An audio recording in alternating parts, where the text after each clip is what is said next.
తెలంగాణలో మూడవసారి భారతదేశంలోనే మూడవసారి ప్రధానమంత్రిగా నరేంద్ర మోడీ గారు ఎన్నికైన తర్వాత తెలంగాణకు మొదటిసారిగా వస్తున్నటువంటి సందర్భంలో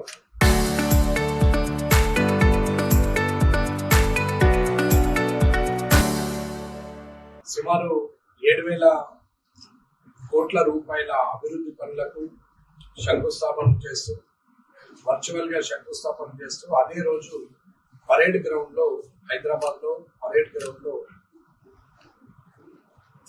జనాగ్రహ సభని అటెండ్ అవుతున్నారు. అటువంటి సభకు ప్రజలు, మహిళలు, మా అన్నదమ్ములు, అక్క చెల్లెలు అందరూ కూడా ఆ సభకు హాజరు కావాలనేది ఈరోజు సన్నాహక సమావేశం యొక్క ముఖ్యాంశం.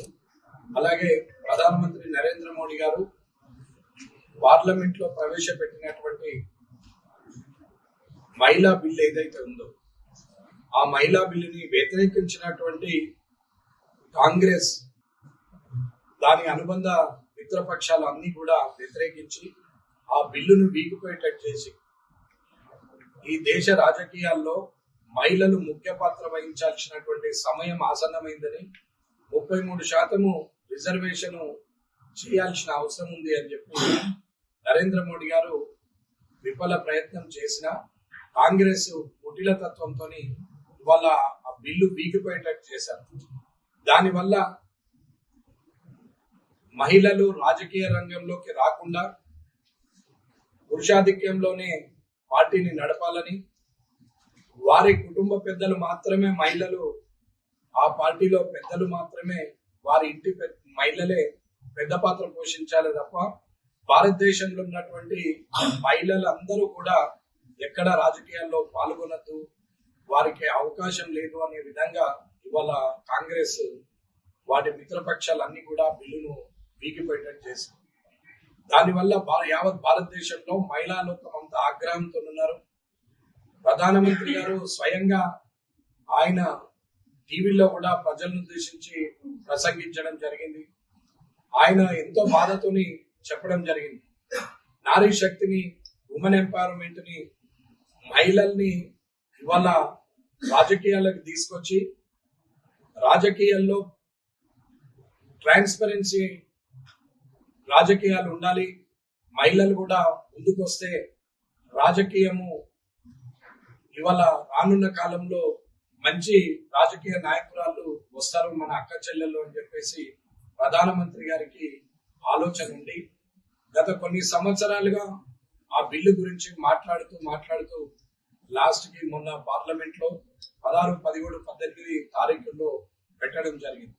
16 నాడు బిల్లు ప్రవేశపెడితే 17 నాడు అది వీగిపోయేటట్టు చేసినటువంటి కాంగ్రెస్ దాని మిత్రపక్షాలకు యావత్ భారతదేశంలో బుద్ధి చెప్పాలి.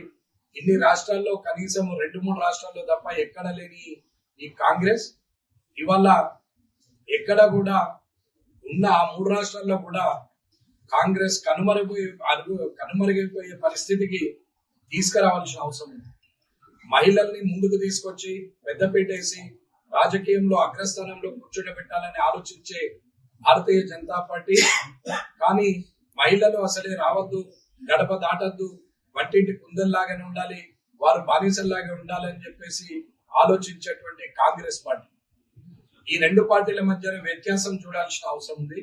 కాబట్టి ఈ రోజు ఇక్కడ చెప్పేది ఏంటంటే జనాగ్రహ సభకి ముఖ్య అతిథిగా వచ్చి ప్రసంగిస్తున్నటువంటి భారతదేశ ప్రధానమంత్రి మన ప్రియతమ నాయకుడు నరేంద్ర మోడీ గారు వస్తున్న సందర్భంగా అశేష జనము ఆ సభకి వచ్చి అక్కడ ప్రధానమంత్రి గారు ప్రసంగించేటప్పుడు ఆయనకున్న ఆవేదన, ఈ రాజకీయాల్లో మహిళలకు ఉండే స్థానం ఎలాంటిది, ఏం చేయాలనుకున్నారనేది ఆయన ప్రజలకు వివరించే అవకాశాన్ని వరంగల్ ప్రజలందరూ కూడా ఉపయోగించుకోవాలని, వరంగల్లో ఉన్న మా అక్క చెల్లెళ్ళందరూ కూడా ఇక్కడ ఉన్నటువంటి మా అన్నదమ్ములందరూ కూడా భారతీయ జనతా పార్టీ కార్యకర్తలు వారి వెంట ఉండి వారందరినీ పరేడ్ గ్రౌండ్ కి హైదరాబాద్ కి తీసుకుని వచ్చి నరేంద్ర మోడీ గారి సభను విజయవంతం చేయాలి. ఆ సభ పేరే జనాగ్రహ సభ అని పెట్టారు. కాబట్టి ఇవాళ ఉన్నటువంటి పరిస్థితుల్లో భారతీయ జనతా పార్టీ అన్ని వర్గాలకు ఎస్సీ ఎస్టీ ఓబీసీ అట్లాంటి అగ్రవర్ణాలకు అందరికి కూడా సమానంగా చూస్తూ అలాగే మహిళలను కూడా ముందుకు తీసుకురావాలని పెడితే ఈ కాంగ్రెస్ దాన్ని వీగిపోయేటట్టు చేసింది. కాబట్టి కాంగ్రెస్ కు బుద్ధి చెప్పాల్సిన అవసరం ఆసన్నమైంది. కాబట్టి అందరం కూడా ముందుకు కదిలి రావాలని కోరుకుంటున్నాం.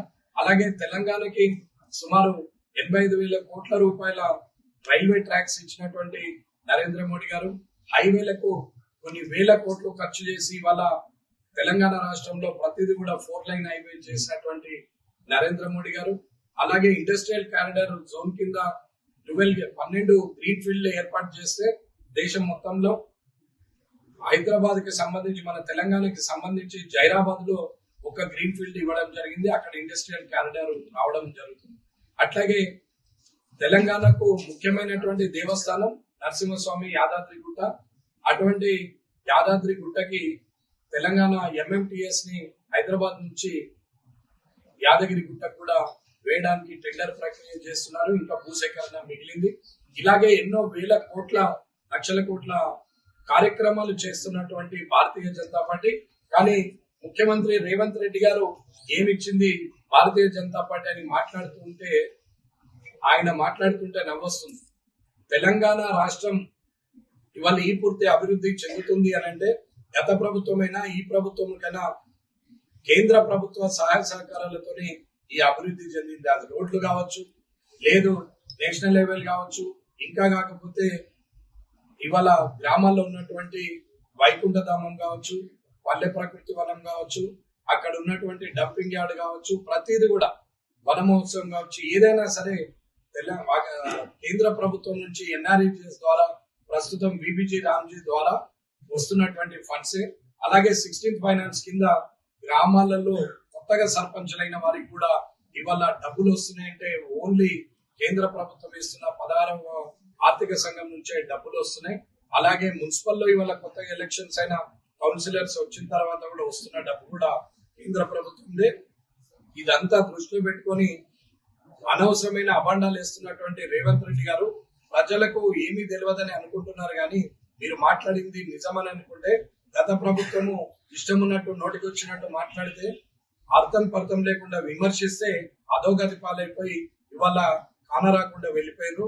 అలాగే మీరు కూడా అలాంటి దారిలోనే ప్రయాణం చేస్తున్నారు. కాబట్టి మీకు కేంద్రం ఖచ్చితంగా సహకారం ఇస్తామని అనగా కేంద్ర ప్రభుత్వం దగ్గరికి ఢిల్లీకి నెలకు ఒకసారి పోయి కేంద్ర ప్రభుత్వంతో మాట్లాడుతూ అక్కడి నుంచి సహకారం తీసుకుంటూ మళ్ళీ వచ్చి తెలంగాణలో రేవంత్ రెడ్డి గారు ఇష్టం ఉన్నట్టు మాట్లాడడం ఇది తగదు అనేది రేవంత్ రెడ్డి గారు చెప్తూ ఖచ్చితంగా అందరూ కూడా ఈ జనాగ్రహ సభకి రావాలి. వివిధ కార్యక్రమాల్లో వర్చువల్ గా ఇనాగ్రేషన్ చేసిన తర్వాత సభకు వచ్చి ప్రధానమంత్రి నరేంద్ర మోడీ గారు ప్రసంగిస్తారు. కాబట్టి మహిళలను ముందుకు తీసుకెళ్లాల్సిన కార్యక్రమం మన అక్క చెల్లె తల్లి వారు లేనిది మనం లేము, వారిని ముందుకు తీసుకెళ్లాల్సిన అవసరం ఉంది. కాబట్టి మనమందరం కూడా సభను విజయవంతం చేయాలని కోరుచున్నాం.